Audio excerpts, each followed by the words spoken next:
그래서 아버지들이 진짜 이런 말 많이 하시거든요. 이게 무슨 병이에요? 저도 옛날에 이렇게 살았는데 저 이러고 옛날에 다 살지 않았어요? 이거 만들어낸 병 아니에요? 이런 얘기 진짜 많이 하시거든요. 아마 근데 제가 오늘 하는 얘기 이미 부모님들께서도 다 들어봤을 수 있어요. 유방암의 경우 유전율이 얼마나 될까요? 한 0.3 정도 됩니다. T는 0.8에서 0.9 정도 되거든요.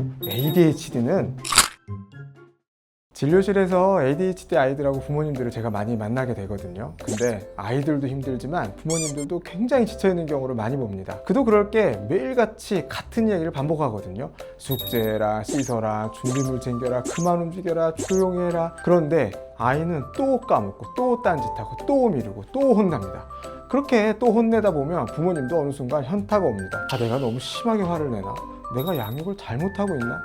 그런데 안 혼내자니 이러면 정말 아무것도 안 하지 않나? 이거 대체 어떻게 해야 되지? 보통 부모님들이 저를 찾아와서 하시는 말씀이 제가 잘못해가지고 아이가 이런 것 같아요. 정말 미안해요 라고 말을 많이 하세요. 저는 부모님이 잘못해서 얘가 이런 거라고 절대 얘기하지 않습니다. 오히려 반대입니다. 부모님은 너무나 많이 애쓰고 힘든 상황이라는 거죠. 안타까운 건 ADHD 아이들에게 맞지 않는 방식으로 너무나 오래 같은 방식으로 애써왔다는 그런 얘기를 좀 해보려고 합니다. 첫 번째는 한 번에 여러 가지를 말해놓고 애가 알아들었겠지? 라고 생각하는 겁니다. 예를 들면 부모님이 말합니다. 숙제하고 가방 챙기고 씻고 자자. 부모님 입장에서 이거 너무 당연한 말인데요. 근데 ADHD가 있는 아이들한테 이 말은 생각보다 아주 어렵습니다. 왜냐하면 이 안에 여러 가지 단계가 다 들어있기 때문인데요. 숙제를 시작하고 끝내야 되고 가방 열고 내일 필요한 걸 또 떠올리고 씻으러 가야 되고 잠자리까지 이동해야 되고 ADHD 아이들이 말을 못 알아듣는 건 절대 아닙니다. 다만 들은 말을 머릿속에 붙잡아두고 순서를 정하고 바로 행동으로 옮기는 과정 자체가 약할 수 있습니다. 특히나 부주의 증상 때문에 가방을 막 챙기다가 뭐 해야 했더라? 이렇게 까먹거나 숙제를 막 하다가 중간에 저기 막 재밌는 게 보여요. 이럴 때 이거 너무 재밌는 거 아니야? 이러고 이제 거기에 집중을 하게 되죠. 이런 식으로 주의 집중이 분산되는 모습이 나타난다는 겁니다. 그러면 부모님은 또 이렇게 얘기합니다. 너 왜 안 해? 이렇게 얘기하면 아이는 또 혼난다 이렇게 느끼는 거죠.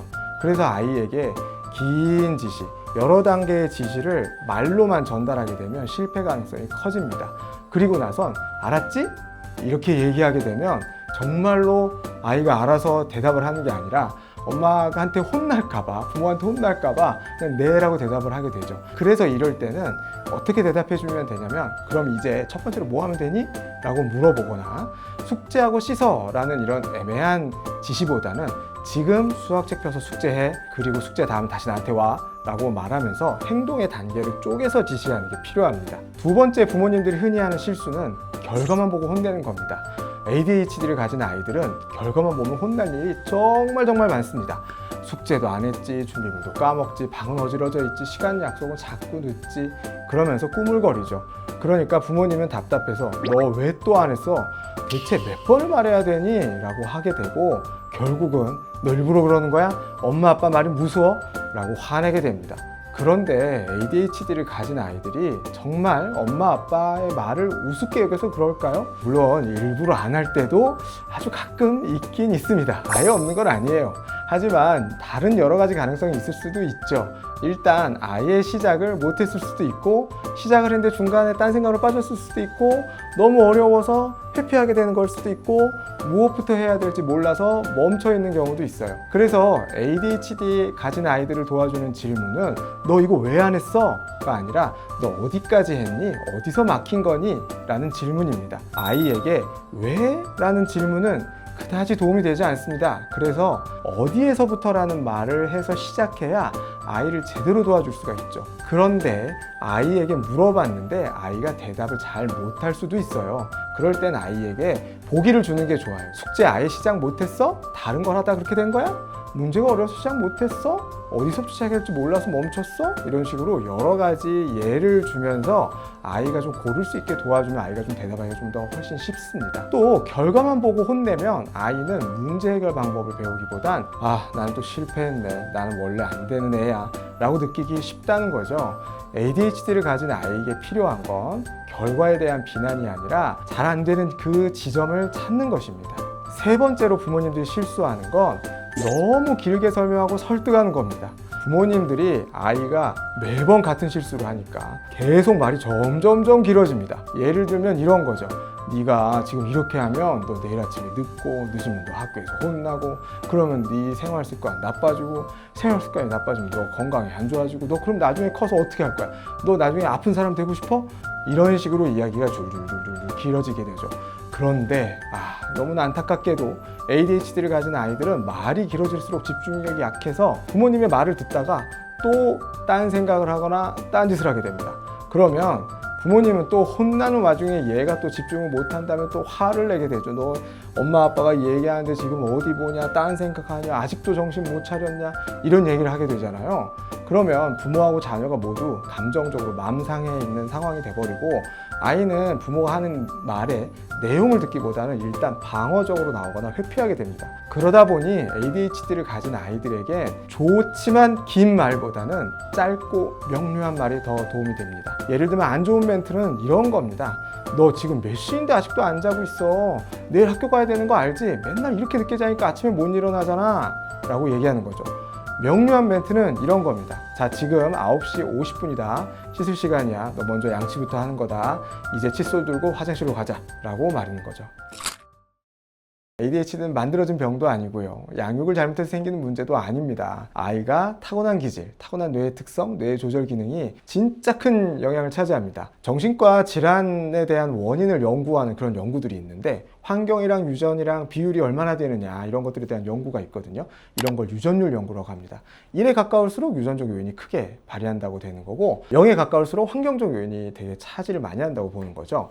유방암의 경우 유전율이 얼마나 될까요? 한 0.3 정도 됩니다. 키는 0.8에서 0.9 정도 되거든요. ADHD는 0.8이나 됩니다. 키랑 거의 비슷하죠. 유전적 요인의 비중이 정말로 엄청나게 크다는 겁니다. 물론 이런 증상들만 가지고 그 부모님의 ADHD라고 진단하는 건 절대 아니에요.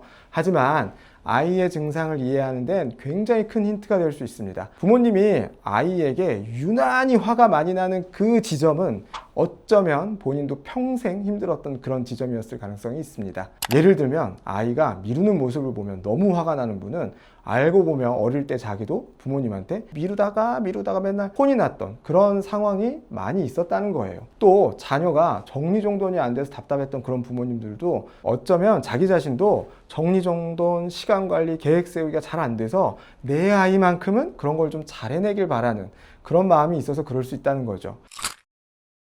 첫 번째는 아이를 바꾸려고 하지 말고 환경을 먼저 바꿔보자라는 얘기입니다. 집중해, 너 정리해, 까먹지 마, 이런 말은 효과가 별로 없고, 아이가 잘 안 되는 것에 대해서 어떻게 보면 반복적으로 자신의 부족함이나 실패만 확인하게 될 뿐입니다. 구체적으로 좀 말씀을 드리자면 책상 위에 있는 물건을 줄이는 거죠. 책상 옆에 장난감장이 있다면 장난감이 보이지 않게 가려주는 거예요. 왜냐하면 우리 공부하다가 갑자기 저기 딱 내가 좋아하는 게 보이면 거길로 새 나가는 게 이 친구들의 특징이거든요. 준비물을 잘 못 챙기는 게 이 친구들이 어려운 점입니다. 준비물은 현관 앞에 한 곳에다가 모아두고 다음날 학교 갈 때 한꺼번에 갖고 갈 수 있게 도와준다거나, 또 아침에 일어나서 해야 될 일들 같은 것들도 사실 굉장히 많은데, 이런 것들도 말로 설명하기보다는 눈으로 보이게 큼지막하게 써서 체크리스트화 시켜서 만들어서 보여주는 거, 시각화하는 거, 이런 것들이 아이들의 생활에 굉장히 많이 도움을 줄 수 있습니다. 두 번째는 지시는 짧게, 확인은 행동으로 한다는 겁니다. ADHD를 가진 아이가 부모의 말을 무시하는 게 아닙니다. 말이 길고 복잡하면 핵심을 놓치고 행동으로 연결하기가 힘듭니다. 아이한테 너 엄마가 하는 말 알았지? 그때는 이렇게 하겠지만 실제로는 아이는 무엇 해야 될지 몰라서 헤매는 경우가 많다는 거죠. 그래서 구체적으로 한 번에 한 가지만 지시하기입니다. 밥 먹고 나서 방 청소하고 씻은 다음에 우리 자는 거다 라는 게 아니라, 자 이제 밥 다 먹었으니까 씻으러 가는 거야, 이제 화장실 들어간다 라는 거예요. 가능하면 아이에게 지시를 10초, 15초 안에 끝내는 거예요. 이야기 끝내는 겁니다. 그래서 너무 길게 얘기하지 않도록 하는 거죠. 그리고 알았지? 대신에 자 이제부터 뭐부터 해야 되지? 라고 묻거나 아니면 해야 될 일을 부모가 직접 가르쳐 주는 거죠. 그리고 그걸로도 잘 움직이지 않는 아이들은 첫 번째 행동을 부모가 아이와 함께 하는 겁니다. 예를 들어 방 정리를 할 때도 너 방 치워 라고 하면 어디서부터 정리해야 될지 잘 모를 수도 있죠. 이럴 땐 자 바닥에 있는 옷을 일단 빨래통에 넣는 거다, 침대 위에 있는 옷부터 먼저 치워보자, 이렇게 시작을 한다는 거죠. 그래도 안 하면 부모님이 한두 개 정도는 치워줄 수 있다. 이게 아이의 실행을 높여주는 데 도움이 많이 된다는 겁니다. 세 번째, 혼내기 전에 어디서 멈췄는지 찾아보는 겁니다. 결과만 놓고 보면 아이는 안 한 것처럼 보일 수 있죠. 하지만 실제로는 아이는 무언가를 하고 있었습니다. 근데 그 이유가 뭐 시작을 못했을 수도 있고 딴짓으로 빠졌을 수도 있고 너무 어렵고 막연해서 뭐부터 해야 되지? 이러고 있어서 멈췄을 수도 있죠. 그래서 아이한테 너 왜 안 했어? 라고 묻는 것보다 너 어디까지 했니? 그 다음부터는 엄마가 도와줄게. 어디서 막혔어? 라고 묻는 게 훨씬 더 좋은 방법입니다. 그래서 아이가 시작의 문제를 갖고 있는지 아니면 과제의 난이도 문제인 건지 순서의 문제인 건지 이런 식으로 좀 쪼개봐야 되겠죠. 그리고 아이가 해야 될 행동 하나를 정해서 도와주는 겁니다. 어떻게 보면 아이는 지금 해내고 있는 중인 거죠. 그래서 과정의 문제로 전환해서 보는 게 좋겠습니다. ADHD를 가진 아이들이 단점만 있는 건 절대 아닙니다. 호기심이 많고 에너지가 크고 좋아하는 것에 아주 깊이 다이빙할 수 있는 그런 친구들이고요. 생각의 관점이 남달라서 창의적인 애들도 정말 많습니다.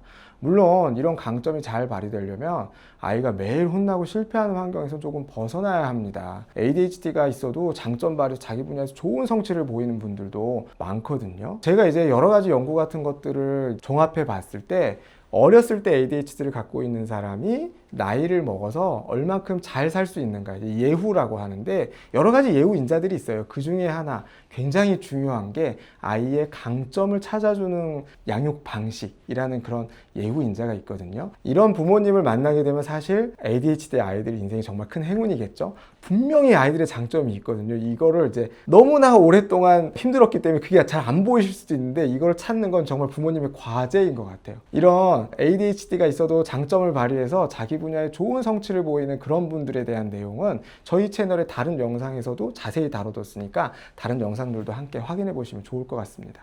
오늘 이야기를 들으면서 혹시 마음이 무거워진 부모님도 있으실 수 있습니다. 내가 지금까지 잘 모르고 너무 많이 혼냈나? 이런 생각 때문에 그렇죠. 하지만 오늘 말씀드린 건 부모님을 탓하려는 게 절대 아닙니다. 다만 ADHD를 잘 이해하고 실생활에서 도울 수 있는 방법을 단계별로 잘 적용하면 아이의 삶이 달라질 수 있다는 말이죠. 이런 걸 전문적으로 저희 용어로 부모교육이라고 얘기를 합니다.